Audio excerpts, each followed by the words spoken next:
जय माता दी। एक प्रार्थना में आप सबका स्वागत है। कल हमने सर्व अवतार के बारे में, भोलेनाथ के अवतार के बारे में पढ़ा था। आज हम उस कड़ी को आगे ले जाते हुए भोलेनाथ भगवान शंकर के दूसरे अवतार ग्रहपति अवतार के बारे में जानेंगे। इससे पहले यदि आप हमारे चैनल पर अभी नए आए हैं तो कृपा करके चैनल को सब्सक्राइब कर लीजिए और घंटी जैसे दिखने वाले बटन को भी दबा लीजिए ताकि आने वाली नई वीडियो की नोटिफिकेशन आपको आसानी से मिल सके। बोल शिव शंकर भगवान की जय। नर्मदा नदी के तट पर स्थित नर्मदापुर नामक रमणीय नगर में शिव भगत विश्वानर मुनि रहते थे। अपनी पतिव्रता स्त्री की सेवा से प्रसन्न होकर उन्होंने पत्नी को वर मांगने को कहा तो उस देवी ने महादेव को ही पुत्र रूप में मांग लिया। विश्वानर मुनि ने पत्नी की इच्छा पूर्ति के लिए काशी में आकर वीरेश्वर लिंग की सविधि पूजा की, जिससे प्रसन्न होकर सुंदर बालक के रूप में उसके घर उत्पन्न होने की उसकी प्रार्थना स्वीकार कर ली।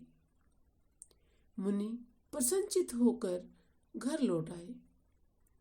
यथा समय उसकी पत्नी गर्भवती हुई और उपयुक्त समय आने पर उसने पुत्र रतन को जन्म दिया, जिसका नाम ग्रहपति रखा गया।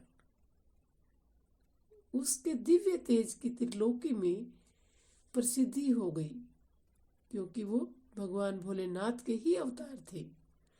नारद जी ने आकर उस बालक, जो दिव्य बालक था, उनके उज्जवल भविष्य की घोषणा करते हुए 12 वर्ष की आयु में उसको बिजली और अग्नि के भय की भविष्यवाणी की, जिसे सुनकर ग्रहपति के माता पिता तो चिंतित हो गए, परंतु बालक ने अपने माता पिता को शिव जी की अपार शक्ति और महिमा का वर्णन करते हुए उन्हें आश्वासन प्रदान किया, क्योंकि वो सब जानते थे।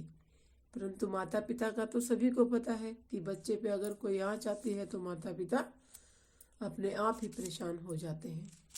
तो इसलिए बालक ने अपने माता पिता को शिव जी की जो अपार कृपा, शक्ति, महिमा जो उनको खुद ही पता थी, तो उसका वर्णन करते हुए आश्वासन प्रदान किया। तो ग्रहपति काशी में विश्वेश्वर लिंग का पूजन करने लगा। उसके तप से प्रसन्न हो इंद्र ने उन्हें दर्शन देकर वर मांगने को कहा, परंतु बालक ने शिव जी के सिवाय किसी अन्य से कुछ भी मांगने से इनकार कर दिया। इस पर क्रोध इंद्र ने वज्र से प्रहार किया, जिससे बालक मूर्छित हो गया। शिव जी ने अपने कर स्पर्श द्वारा सचेत करके उसे बताया। भोलेनाथ ने उनको स्पर्श किया और उसे बताया कि उन्होंने उसकी परीक्षा लेने के लिए ही इंद्र को भेजा था। अब उसे कोई चिंता, भय, आशंका नहीं करनी चाहिए। शिव जी के दर्शन से बालक आनंद निमग्न हो गया और शिव जी ने उसे अजर अमर का वरदान दिया और अजर अमर कर दिशाओं का ईश्वर बना दिया। बोल मेरे शिव शंकर भगवान की जय। इस प्रकार की और भी अन्य धार्मिक रोचक कथा कहानियों को सुनने के लिए हमारे चैनल को सब्सक्राइब करें, लाइक करें और अपने मित्रों और प्रियजनों में आगे भी शेयर करते रहें। जय माता की।